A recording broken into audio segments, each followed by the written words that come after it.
नमस्कार, black and white में आपका स्वागत है। आपके साथ मैं हूं अंजना ओम कश्यप। अब से कुछ देर पहले तक पूरी दुनिया की नजरें 24 मार्च की सुबह पर टिकी थी। दुनिया ये देखना चाहती थी कि कल की सुबह स्ट्रेट ऑफ हॉर्मूज पूरी तरह खुल जाएगा या फिर अमेरिका ईरान की बिजली सप्लाई ध्वस्त कर देगा, जैसा कि ट्रंप ने कहा था, क्योंकि इसकी खुली चेतावनी ट्रंप ने ईरान को दी थी और इसके लिए 48 घंटे का वक्त भी दिया था, जो 24 मार्च को सुबह 5:15 बजे पूरा होने वाला था। लेकिन अपने वचन को पूरा करने से ठीक 12 घंटे पहले डोनाल्ड ट्रंप ने इतना शार्प यू टर्न लिया कि पूरी दुनिया देखती रह गई और लौट के ट्रंप सीज फायर पर आ गए। उन्होंने कहा कि अब अमेरिका अगले 5 दिन तक ईरान के पावर प्लांट्स और एनर्जी इंफ्रास्ट्रक्चर पर हमले नहीं करेगा और इसके पीछे उन्होंने इतना जबरदस्त तर्क दिया कि सब सोचने पर मजबूर हो गए कि आखिर ये क्या हुआ। 48 घंटे पहले ईरान के पावर प्लांट्स को तबाह करने की धमकी देने वाले ट्रंप कह रहे हैं कि पिछले 2 दिन यानी 48 घंटे से ईरान और अमेरिका के बीच बहुत अच्छी बातचीत चल रही है। अब ये खुद ट्रंप ही जाने कि उनकी कौन सी बात सच है और कौन सी झूठ। हालांकि ईरान ने कहा है कि उसकी अमेरिका से कोई बात ही नहीं हुई है, ना ही डायरेक्ट और ना ही किसी तीसरे देश के जरिए। अब सवाल यह है कि ट्रंप आखिर 12 घंटे पहले अचानक 120 घंटे क्यों मांगने लगे? जी हां, 5 दिन। वो अचानक से 5 दिन की मोहलत पर आकर क्यों टिक गए? और उन्होंने ईरान को 5 दिन की मोहलत दी है या युद्ध की तैयारियों और अगली रणनीति के लिए 5 दिन की मोहलत ले ली है? आपको बता दें कि 1 दिन पहले ईरान ने इजराइल के सीक्रेट न्यूक्लियर प्लांट डिमोना पर जबरदस्त हमला किया था। कहा जा रहा है कि इस हमले ने ट्रंप को हिलाकर रख दिया। यह इजराइल का डिमोना न्यूक्लियर प्लांट है और इस हमले ने ही अमेरिकी रणनीति को, डोनाल्ड ट्रंप को अपनी रणनीति बदलने पर मजबूर कर दिया। आज आपको बताएंगे कि कैसे अब इस युद्ध का ट्रंप कार्ड ईरान के हाथ में आ चुका है और ट्रंप के बदलते हुए बयान और बदलती हुई रणनीति इस ओर साफ इशारा भी कर रही है। आज आपको बताएंगे कि अगर ईरान बातचीत पर सहमत नहीं हुआ तो अब ये युद्ध किस दिशा में जाएगा, क्योंकि ईरान क्या वाकई बातचीत के लिए तैयार होगा, बातचीत की मेज पर आएगा। लेकिन आज सबसे पहले हम उस गुत्थी को सुलझाएंगे जिसने अमेरिका के राष्ट्रपति डोनाल्ड ट्रंप को यह फैसला लेने पर मजबूर कर दिया कि अमेरिका अगले 5 दिनों तक ईरान के पावर प्लांट्स और ऊर्जा ढांचों पर हमला नहीं करेगा।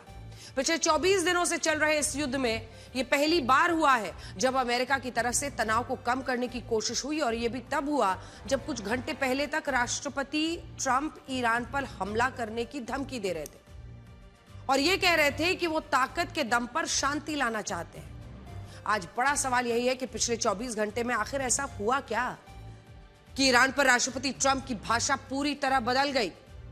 तो आज हम आपको बताएंगे आखिर डोनाल्ड ट्रंप ने अपने कदम पीछे क्यों खींच लिए और क्या ऐसा राष्ट्रपति ट्रंप ने कच्चे तेल की कीमतों को नीचे लाने के लिए किया है। मैं आपको बड़ी स्क्रीन पर कुछ दिखाना चाहती हूं जिससे आपको समझ में आएगा, क्योंकि जैसे कि आपने ये खबर सुनी होगी शाम से, आपके अंदर भी बस ये समझने की कोशिश हो रही होगी, ड्राइंग रूम्स में, घरों में, खाने पर, डिनर पर आज बस यही चर्चा हो रही है कि आखिर डोनाल्ड ट्रंप को अचानक ये हुआ क्या। वैसे उनको सब जानते हैं। अब देखिए, 22 मार्च को पूरा बैकड्रॉप समझिए। 22 मार्च को राष्ट्रपति ट्रंप ने ट्रूथ सोशल पर यह लिखा कि अगर ईरान अगले 48 घंटे में बिना किसी धमकी के, बिना किसी शर्त के स्ट्रेट ऑफ हॉर्मूज को पूरी तरह खोल नहीं देता है तो अमेरिका उसके अलग अलग पावर प्लांट्स को पूरी तरह तबाह कर देगा। सीधी धमकी। और इसकी शुरुआत उसके सबसे बड़े पावर प्लांट से की जाएगी। जब इस धमकी के 24 घंटे पूरे हो गए और ईरान के पास स्ट्रेट ऑफ हॉर्मूज को खोलने के लिए 24 घंटे का ही वक्त बचा, तब आज राष्ट्रपति ट्रंप ने फिर से ईरान को धमकी दी। ट्रूथ सोशल पर लिखा 24 घंटे पहले भी डेडलाइन खत्म होने के, और ट्रूथ सोशल पर यह लिखा कि वो ताकत के दम पर ही शांति लेकर आएंगे, peace through strength to put it mildly. सीधा उन्होंने लिखा और यहां से लग रहा था कि इस युद्ध में तनाव कम होने के बजाय अब बढ़ता जा रहा है, क्योंकि उन्हें कहा कि ताकत से ही शांति आएगी, यानी रुकेगा नहीं युद्ध। लेकिन इन्हीं धमकियों के बीच राष्ट्रपति ट्रंप ने एक और पोस्ट लिखा और अब की बार इसमें उन्होंने यह दावा किया कि पिछले 2 दिनों से अमेरिका और ईरान के बीच अच्छी और उपयोगी बातचीत चल रही है। तो जूम इन करके दिखाइए, क्योंकि बहुत छोटा छोटा लिखा हुआ है। अमेरिका और ईरान के बीच अच्छी उपयोगी बातचीत चल रही है, जिसमें दोनों देशों ने यह चर्चा की है कि वो मिडिल ईस्ट के क्षेत्र में अपनी दुश्मनी को हमेशा के लिए कैसे खत्म कर सकते हैं। इस बातचीत के आधार पर डिपार्टमेंट ऑफ वॉर को यह निर्देश दिए गए कि अगले 5 दिनों तक ईरान को पावर प्लांट्स और ऊर्जा ढांचों पर कोई हमला नहीं किया जाएगा। अब यह बात बहुत अजीब है कि जब राष्ट्रपति ट्रंप कुछ घंटे पहले तक ईरान को अंजाम भुगतने की धमकी दे रहे थे, तब उन्होंने यू टर्न क्यों लिया? इसके पीछे असली वजह क्या है? और दूसरा, राष्ट्रपति ट्रंप यह दावा कर रहे हैं कि पिछले 2 दिनों से अमेरिका और ईरान की बातचीत अच्छी चल रही है, जिसके कारण उन्होंने ईरान पर हमलों को रोक दिया। लेकिन हमारा सवाल यहां यह है कि जब 2 दिनों से बातचीत चल रही थी, तो फिर 24 घंटे पहले राष्ट्रपति ट्रंप ईरान को स्ट्रेट ऑफ हॉर्मुज के लिए धमकी क्यों दे रहे थे कि तुम्हारे पावर प्लांट्स उड़ा देंगे और जो तुम्हारा सबसे बड़ा पावर प्लांट है उससे शुरू करेंगे? कहीं ऐसा तो नहीं है कि राष्ट्रपति ट्रंप ने ईरान से बातचीत को लेकर झूठा दावा किया ताकि वो इस युद्ध से अमेरिका को बाहर निकाल सके? ऐसा हम इसलिए भी कह रहे हैं क्योंकि ईरान की फार्स न्यूज एजेंसी FARS अपनी सरकार के हवाले से ही कह रही है कि राष्ट्रपति ट्रंप गलत दावा कर रहे हैं। न्यूज एजेंसी के मुताबिक ईरान की सरकार ने ना तो अमेरिका से कोई भी सीधी बातचीत की है और ना ही किसी और देश के जरिए अमेरिका से संपर्क तक किया है। इससे यह सवाल भी उठता है कि अगर अमेरिका और ईरान की कोई बातचीत ही नहीं हुई तो राष्ट्रपति ट्रंप ने इतना बड़ा ऐलान कैसे कर दिया?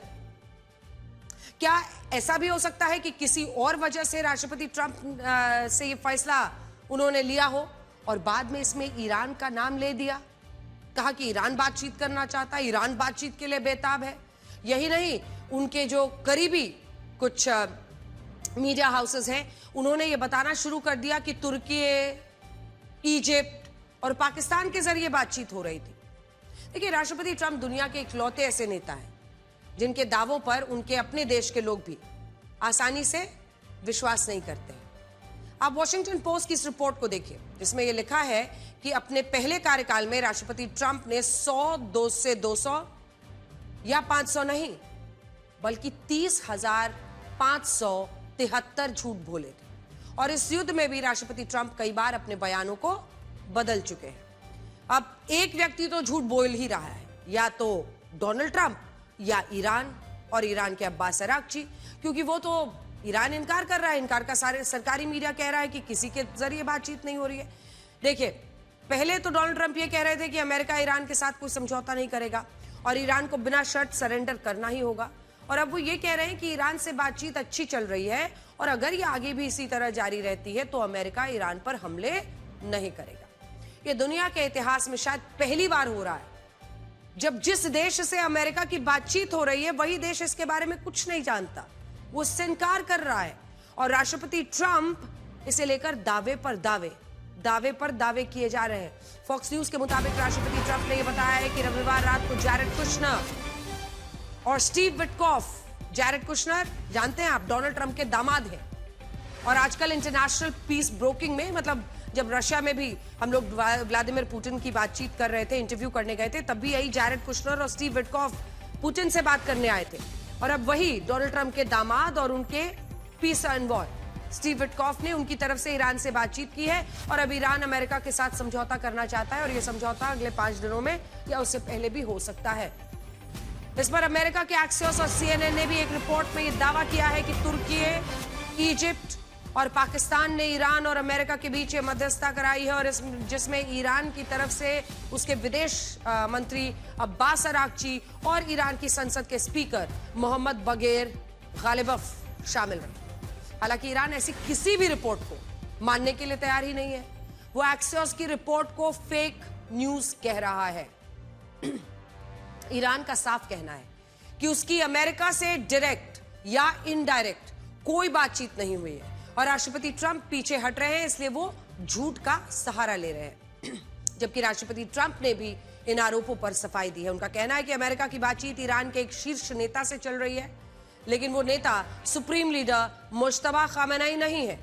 राष्ट्रपति ट्रंप ये भी दावा कर रहे हैं कि उन्होंने ईरान में सत्ता परिवर्तन को लेकर बातचीत की है और अगर ईरान अमेरिका के साथ डील करता है तो ये उसके लिए अच्छी शुरुआत होगी, लेकिन अगर किसी वजह से ईरान डील नहीं करता है तो अमेरिका उस पर बमबारी फिर से शुरू कर देगा। उन्होंने ये भी कहा है इससे पहले जब आज पहली बार खबर आई कि अभी 5 दिन के लिए वो शर्तों के साथ युद्ध को रोक रहे हैं, तो उन्होंने कहा कि अगर ठीक ठाक बातचीत आगे चली तो 5 दिन बाद युद्ध विराम ही कर देंगे। अंग्रेजी का एक शब्द है ब्लफ, जिसका मतलब होता है झांसा देना या गुमराह करना। और इस मामले में भी राष्ट्रपति ट्रंप के फैसले को कई लोग, कई एक्सपर्ट्स, कई मीडिया हाउसेस एक ब्लफ बता रहे हैं। और यह माना जा रहा है कि राष्ट्रपति ट्रंप ने आज 2 दिन की छुट्टियों के बाद खुले शेयर मार्केट में तेजी लाने और कच्चे तेल की कीमतों को नीचे ले जाने के लिए यह ब्लफ खेला है, और इस ब्लफ का असर भी हुआ। तो देखिए कैसे तेल का बड़ा खेल हो रहा है। और कहते हैं जब तक इस दुनिया में तेल का खेल चलेगा तब तक युद्ध होते रहेंगे और युद्ध रुकते भी रहेंगे, क्योंकि देखिए कितना बड़ा खेल जिसकी तरफ अब इशारा हो रहा है। ब्रेंट क्रूड इंडेक्स में 1 बैरल कच्चे तेल की कीमत $112 पर पहुंच गई थी, लेकिन राष्ट्रपति ट्रंप के इस फैसले के बाद इन कीमतों में 11% की गिरावट आई है और अब 1 बैरल कच्चे तेल की कीमत $100 हो गई है। एक फैसला, एक अनाउंसमेंट, एक लाइन। इसी तरह अमेरिका के शेयर मार्केट डाउ जोन्स और नैस्डैक पर भी इस फैसले का पॉजिटिव असर हुआ है। जब तक ये खबर भारत में आई तब तक तो हमारे शेयर बाजार बंद हो गए थे, लेकिन अमेरिका में ये शेयर बाजार खुलने का वक्त था और ऐसे में दोनों में ही बढ़ोतरी देखी गई। दोनों शेयर बाजार में 2% की वृद्धि हुई, जबकि माना जा रहा है, पहले माना जा रहा था कि शेयर बाजार में आज मंडे को जब ओपनिंग होगी तो भारी गिरावट वहां भी होगी, जैसा हमने भारत में देखा। इस पर तेहरान यूनिवर्सिटी के एक प्रोफेसर है सैयद मोहम्मद मरंदी, जाने माने प्रोफेसर हैं वहां के। उन्होंने साफ कहा है कि राष्ट्रपति ट्रंप सिर्फ तेल की कीमतें नीचे लाने के लिए इस तरह के बयान दे रहे हैं, और यहां तक कि उनकी 5 दिन की समय सीमा भी इसी हिसाब से तय की गई, क्योंकि 5 दिन बाद बाजार बंद हो जाएगा फ्राइडे को, और तब तक अमेरिका की कोशिश है कि तेल की कीमतों को किसी भी तरह कम रखा जाए। तेल की कीमतें ज्यादा होना अमेरिका के हित में नहीं है। इससे न सिर्फ दुनिया का अमेरिका पर दबाव बढ़ रहा है, बल्कि अमेरिका में पेट्रोल, डीजल और जेट फ्यूल महंगा होने से महंगाई दर में वृद्धि हो रही है। ईरान इसी चीज की कोशिश भी कर रहा है। ईरान ने कहा है कि वो स्ट्रेट ऑफ हॉर्मुज को बंद करके कच्चे तेल की कीमतों को प्रति बैरल $200 पर लेकर जाएगा, जिसे रोकने के लिए अमेरिका ने पहले ईरान के समुद्री जहाजों में लादे जा चुके तेल से कड़े प्रतिबंधों को भी हटाया और फिर तेल की कीमतें नीचे लाने की कोशिशें की। और आज भी यही माना जा रहा है कि राष्ट्रपति ट्रंप ने यह फैसला तेल की कीमतों को नियंत्रण में रखने के लिए लिया है और अमेरिकी बाजार को इस युद्ध के पागलपन से बचाने के लिए। यह बात ईरान की तरफ से भी कही जा रही है। जो लोग ड्राइविंग करते हैं उन्हें पता होगा कि कोई भी गाड़ी शार्प यू टर्न यानी अचानक से यू टर्न तभी लेती है जब वो रास्ता भटक जाती है, या उसे ऐसा लगता है कि अगर अभी उसने यू टर्न नहीं लिया तो आगे उसे बहुत लंबा सफर गलत रास्ते पर तय करना पड़ेगा और फिर घूमकर वापस इसी सड़क पर आना ही पड़ेगा। राष्ट्रपति ट्रंप ने भी शायद एक ऐसा ही शार्प यू टर्न लिया है, जिसके पीछे और भी कई कारण हो सकते हैं। मैं आपको एक एक करके इन कारणों के बारे में जरा बताती हूं। सबसे पहले तो 22 मार्च को इस युद्ध में पहली बार ईरान ने इजराइल के डिमोना, क्योंकि देखिए एक तो तेल की कीमतों को किसी तरह से $100 के आसपास रोकना उनकी प्राथमिकता थी, लेकिन कई और भी बड़े फैक्टर्स बताए जा रहे हैं और इस बात के अनेकों प्रमाण हैं। हम एक एक करके आपको बताना चाहते हैं कि आखिर डोनाल्ड ट्रंप ये फैसला लेने की तरफ क्यों बढ़े, क्या मजबूरी थी। ईरान ने इजराइल के डिमोना और अराद शहर पर बैलिस्टिक मिसाइलें दागी हैं, जिनमें 300 लोग घायल हो गए हैं। डिमोना वही जगह है जहां इजराइल के परमाणु हथियार होने का दावा किया जाता है। इसका मतलब समझ रहे हैं आप? अगर डिमोना के न्यूक्लियर प्लांट पर इजराइल में ईरान ने हमला कर दिया है और वहां से लीकेज का खतरा बढ़ रहा है, न नेतन्याहू पीछे हटेंगे और ना ही ईरान कभी पीछे हटेगा। और अब तक इजराइल ने इस जगह को एक बड़ा रहस्य बनाकर रखा है, लेकिन कल रात को पहली बार ऐसा हुआ जब ईरान की मिसाइलें डिमोना तक भी पहुंच गई। यहां सवाल यही है कि क्या डिमोना में ईरान के हमलों से कुछ ऐसा हुआ जिसके कारण ही राष्ट्रपति ट्रंप ने अपनी धमकी को वापस ले लिया और ईरान के पावर प्लांट्स पर अगले 5 दिनों के लिए हमलों को रोक दिया। आप सीक्वेंस देखिए। 2 दिन से लगातार डोनाल्ड ट्रंप ईरान को धमकी पर धमकी, धमकी पर धमकी दे रहे हैं। कह रहे हैं कि अगर स्ट्रेट ऑफ हॉर्मुज को खाली नहीं किया तो तुम्हारे पावर प्लांट पर हमला करेंगे। शुरुआत बड़े पावर प्लांट से करेंगे। बीते दिन ईरान इजराइल के न्यूक्लियर प्लांट पर हमला कर देता है, डिमोना न्यूक्लियर प्लांट पर, और उसके बाद से आज बाजार खुलने का दिन था, तेल की कीमतें बेतहाशा भाग रही थी। इन सब को नियंत्रित करने के लिए अचानक से भारतीय समयानुसार लगभग 4:30-5 बजे डोनाल्ड ट्रंप ये कह देते हैं कि 5 दिन के लिए कोई हमला पावर प्लांट वगैरह पर नहीं होगा, बातचीत अच्छी चल रही है। ये थ्योरी इसलिए भी चल रही है क्योंकि इजराइल में डिमोना में हुए हमलों के बाद ईरान को अंजाम भुगतने की चेतावनी दी है। इजराइल पहले से कह रहा है कि उसका युद्ध और उसके उद्देश्य अमेरिका से अलग है, और अगर इजराइल डिमोना में हुए हमलों का बदला लेने के लिए ईरान पर हमले करता है तो इससे अमेरिका भी इस युद्ध में लंबे वक्त के लिए फंस सकता है और ऊपर से परमाणु युद्ध का खतरा बढ़ सकता है। हो सकता है कि इसी वजह से राष्ट्रपति ट्रंप ने अपने कदम पीछे खींच लिए हों। वैसे सेकेंड हैंड नोबेल प्राइज तो वो ले चुके हैं, लेकिन अब ये तो कहा ही जा सकता है कि अब तक वो 8 युद्ध रुकवाने का दावा कर रहे थे, अब 9वां युद्ध जो ट्रंप ने खुद ही छेड़ा है उस युद्ध को भी रुकवाने का दावा वो कर ही सकते हैं। देखिए, इसकी संभावना इसलिए ज्यादा है क्योंकि इजराइल पहले ही साउथ पार्स में ईरान की सबसे बड़ी गैस फील्ड पर हमले करके अमेरिका को मुश्किल में डाल चुका है। हम आपको लगातार पिछले सप्ताह 2-3 दिन बता रहे थे कि ये जो पार्स गैस फील्ड है जो कि ईरान और कतर का एक साथ है, एक द्वीप पर, उस पर हमला कर दिया है इजराइल ने, और ये सबसे बड़ा फ्लैश पॉइंट बना क्योंकि कतारी भी इससे नाराज हो गए और ईरान तो हुआ ही हुआ। ईरान ने उसके बाद गैस के बदले गैस, तेल के बदले तेल, यही अंदाज में वो हमले कर रहा है। और जब पावर प्लांट का डोनाल्ड ट्रंप ने, तो ईरान ने कहा फिर हम भी आपकी बिजली के प्लांट्स पर हमले करेंगे। अगर इजराइल डिमोना में हुए नए हमलों का ईरान से बदला लेता है तो इससे अमेरिका की पोजीशन इस युद्ध में और मुश्किल हो जाएगी, और अभी ऐसा संदेह है कि इसी वजह से राष्ट्रपति ट्रंप ने शार्प यू टर्न ले लिया है, क्योंकि उनको अपनी छवि की चिंता तो सता ही रही होगी अगर न्यूक्लियर वॉर हो जाता है। इसका मतलब आप समझते हैं। दूसरा कारण, अब अगले कारण पर आई, तो सबसे पहले तो शेयर बाजार, तेल की कीमतें, दूसरा डिमोना न्यूक्लियर प्लांट पर इजराइल में हमला हो गया है, और तीसरा हो सकता है कि अमेरिका पर खाड़ी के मुस्लिम देशों का दबाव लगातार बढ़ता जा रहा है। यूएई, सऊदी अरब, कतर, कुवैत, बहरीन, ओमान को ऐसा लग रहा था कि अगर अमेरिका ने ईरान के पावर प्लांट्स और ऊर्जा ठिकानों को निशाना बनाया तो बदला लेने के लिए ईरान भी उन देशों के पावर प्लांट्स पर, ऊर्जा ठिकानों पर हमला करेगा। वो अमेरिका पर हमला तो कर नहीं रहा है, हमला तो झेलना पड़ रहा है खाड़ी के देशों को। और ऐसे में जब अब डेडलाइन करीब आ रहा था और ईरान कुछ भी झुकने को तैयार नहीं था और पावर प्लांट पे मारने की धमकी दे चुके थे डोनाल्ड ट्रंप, तो ऐसे में जाहिर तौर पर इन खाड़ी देशों की तो सांसें फूल गई होंगी, क्योंकि अमेरिका उन्हें बचा पा नहीं रहा है। ईरान ने खुद यह धमकी दी थी कि अगर अमेरिका का हमला हुआ तो ईरान भी इसी तरह से जवाबी हमले करेगा। ऐसी स्थिति में सबसे ज्यादा डर तो यह था कि ईरान इन देशों के डीसैलिनेशन वाटर प्लांट्स पर हमले कर सकता है, और अगर ऐसा हो गया तो यूएई, सऊदी अरब, कतर, कुवैत, एक एक बूंद पानी को लोग तरसेंगे। डीसैलिनेशन मतलब समुद्र का जो ये खारा पानी रहता है उसको पीने लायक बनाना। ऐसे तमाम बड़े बड़े प्लांट्स लगे हुए इन देशों में, तभी इनका सर्वाइवल है। जब आप खाड़ी के इन देशों को यहाँ नक्शे पर देखेंगे तो इन देशों के पास पानी के प्राकृतिक स्रोत है नहीं, जैसे नदियां हैं ईरान में, वैसे इन देशों में नदियां नहीं है, और इसी वजह से ये सारे देश समुद्र के खारे पानी पर निर्भर है। और डीसैलिनेशन प्लांट्स में इनको वो पीने का पानी, जहां समुद्र के पानी को मशीनों से साफ किया जाता है, उनमें से नमक, खनिज हटाया जाता है, पीने लायक बनाया जाता है। कतर अपनी जरूरत का 99% पानी समुद्र से निकालता है, कुवैत 90%, ओमान 86% समुद्र से, यूएई 80% पानी समुद्र से लेता है, सऊदी अरब भी लगभग 70% पानी समुद्र से लेता है। तो अब पूरी लिस्ट आपके सामने है। सबसे पहले तो अपने शेयर बाजार की 5 दिनों के लिए कुशनिंग करनी थी। तेल की कीमतों को $100 प्रति बैरल से ऊपर नहीं जाने देना चाह रहा था अमेरिका।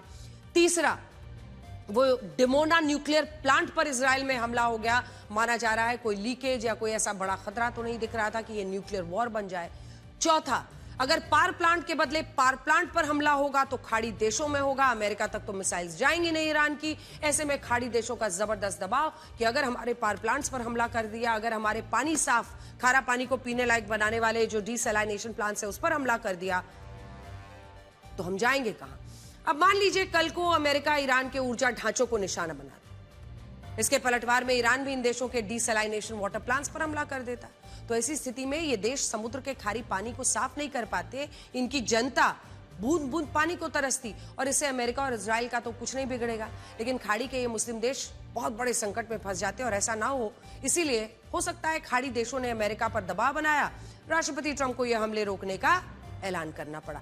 खुद ओमान जैसे देश ने अमेरिका की विदेश नीति पर सवाल उठाने शुरू कर दिए हैं। जी हां, खाड़ी के देशों से अब आवाजें धीरे धीरे आने लगी हैं। आज ओमान के विदेश मंत्री बद्र अल बुसैदी ने यह कहा कि इस युद्ध को ईरान ने शुरू नहीं किया था, और अगर अब भी इस युद्ध को रोका नहीं गया तो इस युद्ध के कारण हालात काफी खराब हो जाएंगे। एक और कारण यह हो सकता है कि अमेरिका 5 दिन के लिए अपने हमले रोककर समय खरीद रहा है, यानी टाइम बाय कर रहा है, डीले कर रहा है। अमेरिका ने अपने 3 युद्धपोत ईरान की ओर से रवाना किए हैं, जिनमें एक है यूएसएस बॉक्सर, दूसरा है यूएसएस पोर्टलैंड और तीसरा है यूएसएस कॉमस्टॉक। इन तीनों युद्धपोत पर अमेरिका के 4000 सैनिक तैनात हैं, और रॉयटर्स ने भी इसकी पुष्टि की है कि अमेरिका ये युद्धपोत ईरान की ही तरफ भेज रहा है, यानी युद्ध खत्म करने की नीयत है या नहीं है, ये शक के दायरे में आता है। 3 बड़े बड़े युद्धपोत अमेरिका के अभी भी उस तरफ जा रहे हैं, तो क्या कुछ दिनों के लिए थोड़ा युद्ध विराम करके या पावर प्लांट्स पर हमले करके जो इमिनेंट डेंजर, यानी जो मौजूदा खतरा था, उसको बस टालकर अमेरिका आगे की तैयारी कर रहा है। इसका मतलब ये हो सकता है कि जब तक ये जहाज ईरान पहुंचेंगे तब तक के लिए राष्ट्रपति ट्रंप ने ईरान पर अमेरिका के हमले रोककर टाइम बाय कर लिया है, और इसके पीछे अमेरिका की पूरी एक रणनीति हो सकती है। ऐसा हम इसलिए भी कह रहे हैं क्योंकि अमेरिका बिना वजह के 4000 सैनिकों को 3 बड़े युद्धपोत के साथ, 4000 सैनिक 3 बड़े युद्धपोत के साथ मिडिल ईस्ट में नहीं भेजेगा। इसके पीछे बड़ा कारण यही हो सकता है कि या तो वो स्ट्रेट ऑफ हॉर्मुज को खुलवाने के लिए इन सैनिकों को भेज रहा है, या खार्ग आइलैंड पर कब्जा करने के लिए भेज रहा है। इसके अलावा ये युद्धपोत तब मिडिल ईस्ट के क्षेत्र में आ रहे हैं जब कुल 22 देशों ने एक जॉइंट स्टेटमेंट जारी करके स्ट्रेट ऑफ हॉर्मुज को खुलवाने की बात कही है। इनमें UAE, England, France, Germany, Italy, Japan, New Zealand, Netherlands, Canada, दक्षिण कोरिया, बहरीन और ऑस्ट्रेलिया जैसे देश शामिल हैं, यानी नेटो देशों के अलावा भी अन्य देश। हालांकि अमेरिकी सेनेट की सदस्य एलिजाबेथ वॉरेन ने इस पर सवाल उठाए हैं और यह कहा है कि जब राष्ट्रपति ट्रंप ईरान पर हमले रोकने की बात कर रहे हैं तो अमेरिका के 3 बड़े युद्धपोत को मिडिल ईस्ट में क्यों भेजा जा रहा है, और क्या राष्ट्रपति ट्रंप दुनिया के साथ शांति का नाटक नहीं कर रहे हैं। यहां आज इजराइल की बात करनी जरूरी है। देखिए, राष्ट्रपति ट्रंप ने तो यह कह दिया कि अमेरिका ईरान के ऊर्जा ठिकानों पर अगले 5 दिनों तक हमले नहीं करेगा, लेकिन क्या वो ऐसा ही इजराइल को करने के लिए भी कह सकते हैं। आपने देखा था पार्स गैस फील्ड पर ईरान के जब हमला कर दिया इजराइल ने, तो डोनाल्ड ट्रंप कहने लगे मुझे नहीं पता ये कैसे किया, मुझे बताकर नेतन्याहू ने नहीं किया। नेतन्याहू भी सामने आए, मैंने अमेरिका से बातचीत नहीं की थी, उनके लक्ष्य अलग हैं, हमारे लक्ष्य अलग हैं। जबकि जानकार मानते हैं कि दोनों एक साथ ही चल रहे हैं, अलाइज हैं इस वॉर में और एक साथ काम कर रहे हैं, एक दूसरे के लिए लड़ाई कर रहे हैं। लेकिन अगर अमेरिका ईरान पर हमले रोक भी देता है तो क्या इसकी कोई गारंटी है कि इजराइल भी ईरान के खिलाफ हमले रोक देगा? क्या नेतन्याहू मान जाएंगे? इजराइल पहले से ही कह रहा है कि उसका युद्ध अमेरिका से अलग है। इसकी पूरी संभावना है कि अगर अमेरिका ने युद्ध रोका भी तो इजराइल इस युद्ध को नहीं रोकेगा। अभी तो ईरान ही कह रहा है कि बातचीत, कौन सी बातचीत, कहां की बातचीत। इधर इजराइल, आप खुद देखिए, इजराइल अब भी लगातार ईरान पर हमले कर रहा है। कितने घंटे, लगभग 4-5 घंटे बीत चुके हैं डोनाल्ड ट्रंप के ऐलान के, लेकिन इजराइल लगातार ईरान पर हमले कर रहा है। और ये अभी इन घंटों की तस्वीरें हम दिखा रहे हैं। जिस तरह से ईरान पर इजराइल पहले हमले कर रहा था उसी गति से आज भी हमले कर रहा है। आज शाम की देखिए,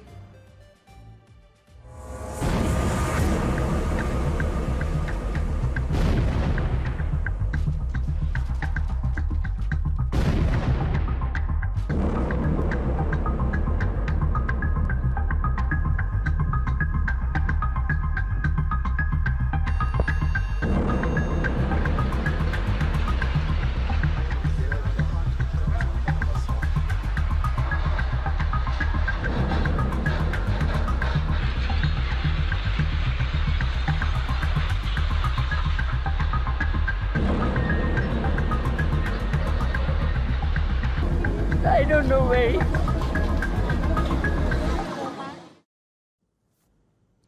अगर इजराइल हमले कर रहा है तो ईरान ने अपने पलटवार को जारी रखा। आज ईरान ने इजराइल पर ऐसी मिसाइलें दागी जो क्लस्टर वॉरहेड से लैस थी। ईरान की ओर से दागी गई इन मिसाइल्स में सब म्यूनिशंस यानी छोटे छोटे बॉम्ब लगे हुए थे जो हवा में ही फटकर एक बड़े दायरे में तबाही मचाते हैं। और कहा जा रहा है कि ईरान ने क्लस्टर बॉम्ब्स वाली कई मिसाइलें इजराइल पर दागी हैं।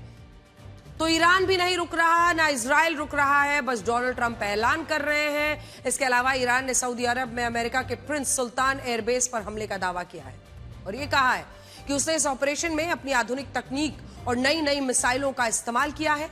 और ईरान की सेना ने धमकी दी है कि इजराइल और अमेरिका के सैनिक लगातार उसके रडार पर हैं। ईरान की IRGC के प्रवक्ता इब्राहिम जोल्फगारी ने राष्ट्रपति डोनाल्ड ट्रंप का मजाक भी उड़ाया।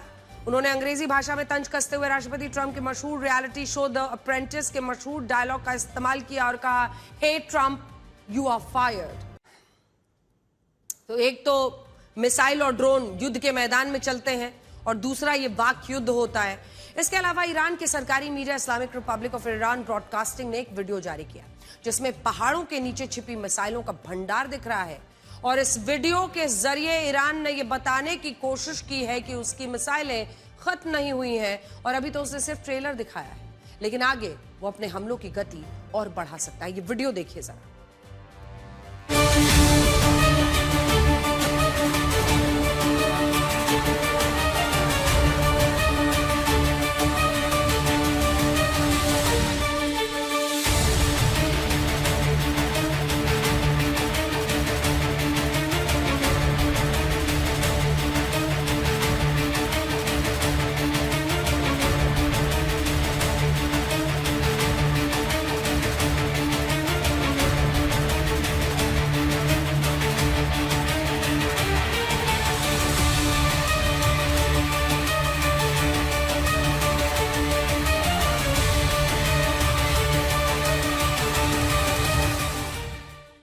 पहले जो युद्ध लड़े जाते थे वो कन्वेंशनल यानी पारंपरिक होते थे। इन पारंपरिक युद्ध में वो देश जीता करते थे जिनकी सेना दुश्मन सेना की सेना को रणभूमि में हरा दिया करती थी, खदेड़ दिया करती थी। लेकिन ये युद्ध इतिहास में लड़े गए बाकी सभी युद्धों से अलग है। इसमें अब वो देश जीतेगा जो आखिरी दम तक मिसाइल्स और ड्रोन से हमला कर पाएगा।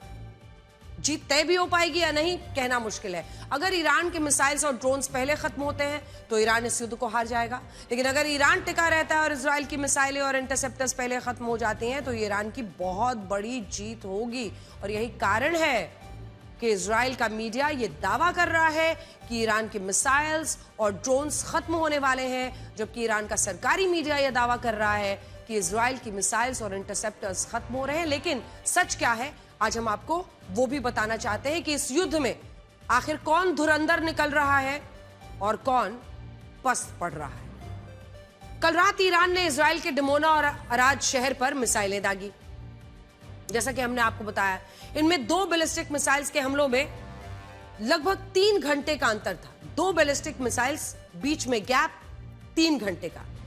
माना जाता है कि इतना वक्त बैलिस्टिक मिसाइल्स को हवा में ही नष्ट करने के लिए काफी होता है, लेकिन इजराइल इन हमलों को रोक नहीं पाया। इस वजह से ईरान के इन हमलों में इजराइल के 300 लोग घायल हो गए हैं। ईरान की बैलिस्टिक मिसाइल्स इजराइल के उस डिमोना शहर में भी पहुंच गई जहां उसका सबसे बड़ा परमाणु ठिकाना है। बहुत सारे लोगों को लग रहा है कि ऐसा इसलिए हुआ क्योंकि इजराइल का anti missile defence system Iran की इन मिसाइल्स को रोक नहीं पाया। लेकिन द न्यूयॉर्क टाइम्स का दावा है कि इसके पीछे एक कारण यह भी हो सकता है कि इजराइल की जो इंटरसेप्टर मिसाइल्स है ना, वो अब खत्म हो रही हैं, जो कि उसकी इजराइल के आयरन डोम इंटरसेप्टर मिसाइल्स को सबसे ताकतवर सुरक्षा कवच माना जाता है। इजराइल के पास 3 तरह के एंटी मिसाइल डिफेंस सिस्टम है, जिसमें आयरन डोम का इस्तेमाल कम दूरी की मिसाइलों को रोकने के लिए होता है, डेविड स्लिंग का इस्तेमाल मीडियम रेंज की मिसाइल्स को रोकने के लिए होता है, जबकि लंबी दूरी की जो बैलिस्टिक मिसाइल्स हैं उनको रोकने के लिए एरो 3 का इस्तेमाल किया जाता है। कल जब ईरान ने इजराइल के अराद और डिमोना शहर पर मिसाइलें दागी, तब एरो 3 डिफेंस सिस्टम से इन मिसाइलों को रोका जाना था, जो ईरान की इन मिसाइलों को धरती के वायुमंडल के बाहर अंतरिक्ष में ही नष्ट कर देता। लेकिन ऐसा नहीं हुआ और इसके पीछे बड़ा कारण यह हो सकता है कि इजराइल ने एरो 3 से इंटरसेप्टर मिसाइल्स को दागा ही नहीं। वजह क्या थी? द न्यूयॉर्क टाइम्स के मुताबिक ऐसा ना करने के पीछे एक बड़ा कारण यह हो सकता है कि इजराइल अब अपनी इंटरसेप्टर मिसाइल्स को बचाने की कोशिश कर रहा है। एरो 3 लंबी दूरी की मिसाइल्स को रोकने वाले दुनिया के सबसे महंगे मिसाइल डिफेंस सिस्टम में से एक है।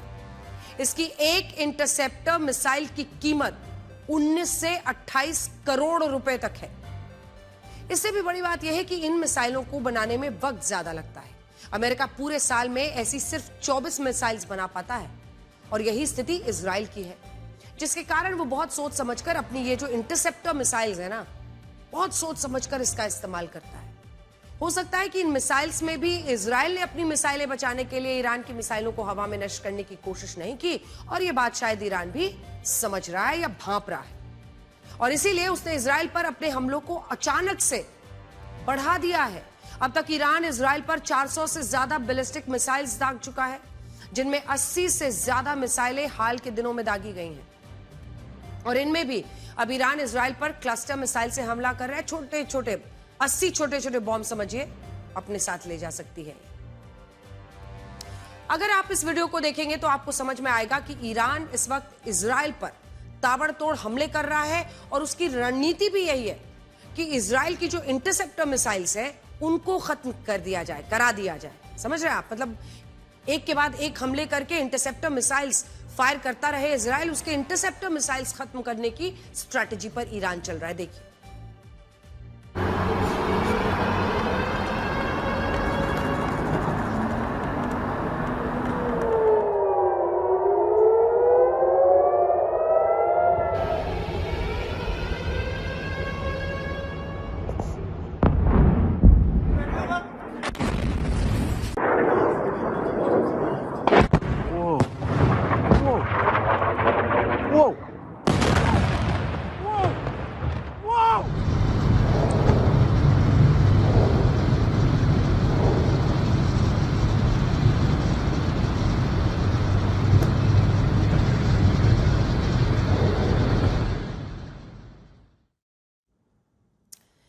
इजराइल इन दावों को खारिज कर रहा है कि उसकी इंटरसेप्टर मिसाइल्स खत्म हो रही हैं। उल्टा प्रधानमंत्री जो है बेंजामिन नेतन्याहू, उन्होंने कहा है कि वो अब इन हमलों का ईरान को तगड़ा जवाब देंगे। मतलब एक तरफ ट्रंप कह रहे हैं 5 दिन के लिए पावर प्लांट इस पर हमला नहीं कर रहे हैं, बातचीत बड़ी अच्छी चल रही है, उधर ना ईरान मानने को तैयार है। और नेतन्याहू क्या कह रहे हैं देखिए। इस वक्त पूरी दुनिया में यह सवाल पूछा जा रहा है कि क्या इजराइल के डिमोना शहर पर हुए हमले से परमाणु युद्ध भी छिड़ सकता है। इजराइल ने आज तक ना तो स्वीकार किया है कि डिमोना में उसकी न्यूक्लियर साइट है और ना ही इन दावों का खंडन किया है, लेकिन सिप्री की रिपोर्ट यह कहती है कि इजराइल के पास 90 परमाणु हथियार हो सकते हैं। यह भी दावा है कि इजराइल ने अपने रेगिस्तानी इलाकों में इन परमाणु हथियारों को छिपा कर रखा है, जिसे नेगेव डेजर्ट एरिया भी कहते हैं। और खतरनाक बात तो यह है कि अभी ये पूरा रेगिस्तानी इलाका ईरान की मिसाइल रेंज में आता है। मैं आपको बड़ी स्क्रीन पर दिखाती हूं कि आखिर जो एक डिमोना भी वजह बताई जा रही है कि डोनाल्ड ट्रंप ने ऐसा फैसला लिया है, तो आखिर ये जो न्यूक्लियर प्लांट है जिसे इजराइल इनकार करता है, इजराइल का Negev desert area West Bank और जॉर्डन से काफी पास है। ये देखिए, उधर वेस्ट बैंक है, इधर जॉर्डन है, ये है उनका नेगेव डेजर्ट एरिया जिसमें डिमोना न्यूक्लियर। अब ये सब ईरान के उसमें आते हैं। ईरान की जो मिसाइल क्षमता है वो या उसके पूरे रेंज में आती है। नेगेव डेजर्ट एरिया हो, ये सारे इलाके आते हैं, पूरा इजराइली आता है। और इसी रेगिस्तानी इलाके के बीच में ये छोटा सा शहर है, जूम इन कीजिए, छोटा सा शहर है डिमोना। और इसी डिमोना में ये न्यूक्लियर रिएक्टर प्लांट है जिससे इजराइल इनकार करता है। Bulletin of the atomic scientist की रिपोर्ट का दावा है कि इसी डिमोना शहर में इजराइल के न्यूक्लियर प्रोग्राम का सबसे बड़ा केंद्र है। दावा है कि इजराइल ने डिमोना में ऐसे बंकर्स, टनल्स या वॉल्स बनाए हैं जहां परमाणु हथियारों को छिपा कर रखा गया। हालांकि इन दावों की आज तक कभी भी पुष्टि नहीं हुई है, लेकिन अब कई मीडिया रिपोर्ट्स में ऐसा दावा किया गया है कि ईरान ने इजराइल के डिमोना पर मिसाइल हमला करने के बाद लेबनान में अपने प्रॉक्सी संगठन हिजबुल्लाह को इजराइल के परमाणु ठिकानों की सटीक लोकेशन भी दे दी है।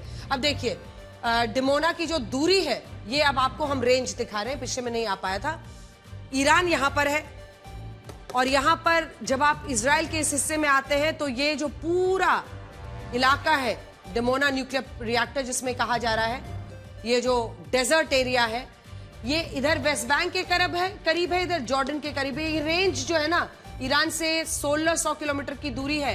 ये उनके मिसाइल्स यहां पर दागी जा सकती हैं इस इलाके में, तो ये बहुत खतरनाक जगह है उस नजरिए से। अब आ जाइए आप लेबनान, ऊपर लाल वाला हिस्सा, जूम इन कीजिए और जूम इन कीजिए, थोड़ा सा और जूम इन कीजिए। हाँ, ये लेबनान जो आप ऊपर में देख रहे हैं वो भी 500 किलोमीटर की दूरी है उससे ये। और अब बताया जा रहा है कि ईरान ने लेबनान के जो हिजबुल्ला है, जो आतंकी संगठन है, उसको यहां का सटीक लोकेशन दे दिया है ताकि अब हिजबुल्ला अगर चाहे तो वो इनके न्यूक्लियर प्लांट्स पर हमला कर सकता है। अब ये भी एक बहुत बड़ा फ्लैश पॉइंट बन रहा है और डर की वजह बन रहा है, ऐसा वेस्टर्न मीडिया कह रही है। अब हिजबुल्ला के लिए डिमोना के परमाणु ठिकानों को निशाना बनाना बहुत आसान है और ईरान भी यही चाहता है कि एक तरफ से वो डिमोना पर हमले करे, दूसरी तरफ से हिजबुल्ला डिमोना पर मिसाइलें दागे। और इसी वजह से अब सबसे बड़ा डर यही है कि क्या डिमोना में इजराइल का परमाणु ठिकाना निशाने पर आने से यह युद्ध परमाणु युद्ध में बदल सकता है।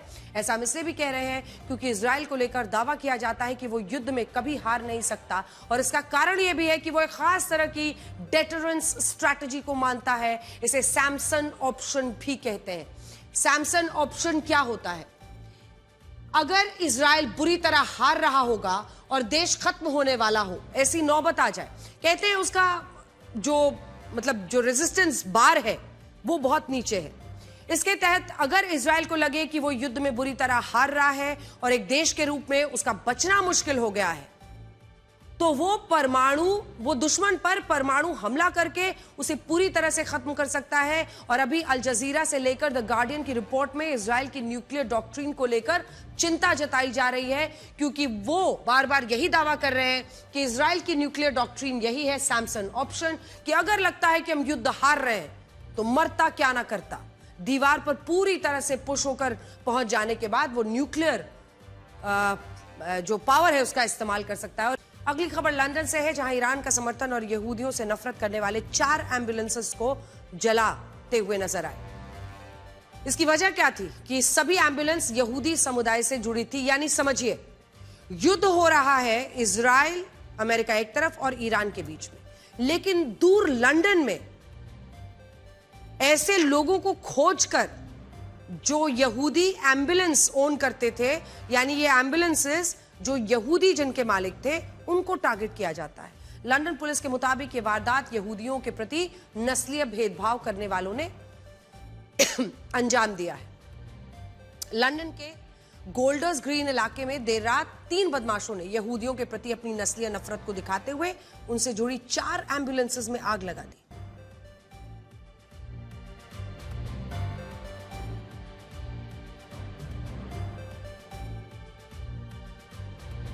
तो उन्होंने 4 एम्बुलेंसेस में आग लगा दी।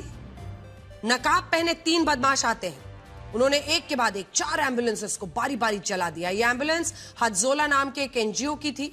सोचिए, एनजीओ के लिए काम करने वाले एम्बुलेंसेस में आग लगाना क्योंकि यहूदियों से इतनी नफरत है। वजह सिर्फ इतनी कि यहूदी इनके मालिक थे और दूर लंदन में यह हो रहा है। तो आप कल्पना कर सकते हैं कि किस तरह की स्थिति है।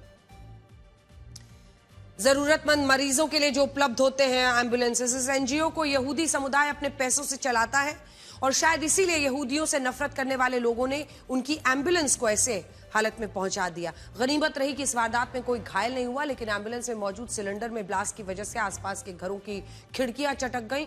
आग लगने से कुछ देर ही बाद फायर ब्रिगेड की 6 टीम्स वहां पहुंची जिन्होंने आग को फैलने से रोका। लंदन पुलिस इस घटना को यहूदियों के प्रति नफरत से जोड़कर देख रही है, लेकिन इस वारदात को ईरान युद्ध में ब्रिटेन की भूमिका से भी जोड़कर देखा जा रहा है। दरअसल ईरान युद्ध में इंग्लैंड, इजराइल और अमेरिका की मदद कर रहा है। इंग्लैंड के ग्लस्टरशायर में मौजूद फेयरफोर्ड एयरबेस से ही B-52 बॉम्बर्स उड़ान भर रहे हैं और वो ईरान पर बमबारी कर रहे हैं। माना जा रहा है कि इसी वजह से लंदन में यहूदी समुदाय से जुड़ी एम्बुलेंस को जलाकर इंग्लैंड सरकार को यह संदेश दिया जा रहा है कि वो यहूदियों यानी इजराइल की मदद करना बंद करे। ईरान युद्ध से पहले सोने चांदी के भाव हर दिन नया रिकॉर्ड बना रहे थे।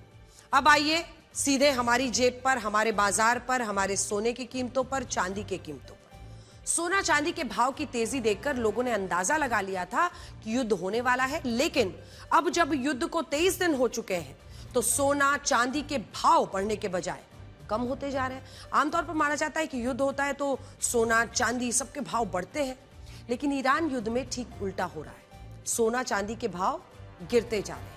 युद्ध शुरू होने से पहले यानी 27 फरवरी तक सोना चांदी के भाव बहुत तेजी से बढ़े थे। 27 फरवरी को 10 ग्राम गोल्ड की कीमत 1,59,000 हुआ, चांदी की कीमत 2,66,000। लेकिन आज यानी 23 मार्च को 10 ग्राम गोल्ड की कीमत 1,35,000, चांदी की 2 लाख रुपए प्रति किलो है।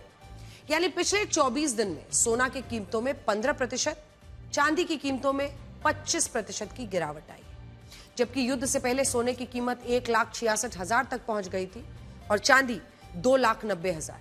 एक्सपर्ट्स मान रहे थे कि जब युद्ध शुरू होगा तब सोना चांदी की कीमतें बहुत तेजी से बढ़ेंगी, लेकिन आकलन गलत साबित हुआ है। सवाल यह है कि ऐसा क्यों हुआ, तो इसकी कई वजह हैं। युद्ध की वजह से डॉलर मजबूत हुआ है और सोना चांदी की कीमतें काफी ऊंचे स्तर तक पहुंच गई, इसीलिए सोना चांदी खरीदना मुश्किल हो रहा है। इससे डिमांड कम होने लगी, डिमांड कम होने से कीमतें गिरने लगी। इससे युद्ध का शेयर बाजारों पर बुरा असर पड़ा। निवेशक शेयर बाजार में हुए नुकसान की भरपाई सोना चांदी बेचकर कर रहे हैं, वो मुनाफा वसूली कर रहे हैं। इस वजह से भी कीमतें कम हुई। सोने चांदी की कीमतों के गिरने की एक वजह तेल की कीमतों का बढ़ना भी है। युद्ध के बाद से कच्चे तेल की कीमतों में काफी उछाल है, जिससे निवेशक सोना चांदी के बजाय एनर्जी सेक्टर में निवेश कर रहे हैं। कई निवेशक सोना चांदी में मुनाफा वसूली करके कैश इकट्ठा कर रहे हैं। वो अपनी लिक्विड मनी को अपने पास रखना चाहते हैं। युद्ध की स्थिति जो है, सोना चांदी की गिरती कीमतें उन निवेशकों की चिंता बढ़ा रही हैं जिन्होंने ऊंची कीमतों पर उसे खरीदा था, लेकिन एक चिंता उन निर्यातकों को भी खाया जा रहा है जिनका माल मिडिल ईस्ट के देशों में नहीं जा पा रहा, रास्ते में फंसा है। हम कच्चा तेल और गैस का आयात रुकने पर तो परेशान है, लेकिन हम इस बात पर ध्यान नहीं दे रहे कि स्ट्रेट ऑफ हॉर्मूज के बंद होने से भारत का करोड़ों रुपए का निर्यात भी प्रभावित हुआ है। एक्सपोर्ट मिडिल ईस्ट में भारत से कई तरह का सामान निर्यात होता है। इसमें गहने हैं, जेम्स एंड ज्वेलरी है, रत्न और बासमती चावल, कई तरह के कृषि उत्पाद शामिल हैं। इन सभी का कारोबार बुरी तरह से प्रभावित हुआ है। अनुमान है कि ईरान युद्ध की वजह से 18,000 करोड़ रुपए के रत्नों और गहनों का कारोबार प्रभावित हो सकता है। इसके अलावा 1,10,000 करोड़ रुपए के कृषि उत्पादों का निर्यात प्रभावित हुआ। भारत अपना 70% बासमती चावल मिडिल ईस्ट के देशों में निर्यात करता है, यह निर्यात भी प्रभावित हुआ है। यानी चिंता केवल तेल और गैस के आयात की नहीं है, बल्कि विदेशी मुद्रा भंडार भरने वाला निर्यात भी है। जिस विदेशी मुद्रा भंडार के जरिए हम तेल गैस का आयात कर रहे हैं, उस भंडार को भरने के लिए भारत अपने सामान का निर्यात नहीं कर पा रहा।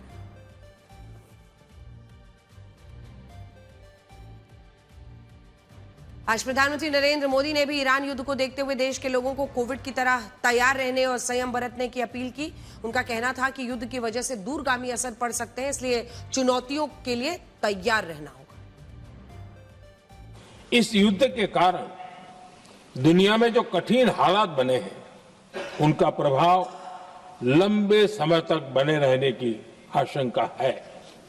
इसलिए हमें तैयार रहना होगा, हमें एकजुट रहना होगा।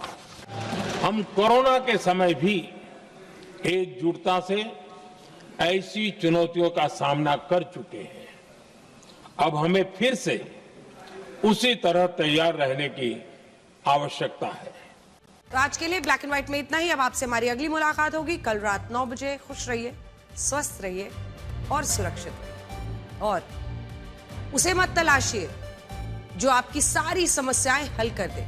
तलाशिए उसे जो कठिन से कठिन समय में कहे कि चिंता मत करो, तुम अकेले नहीं हो। नमस्कार।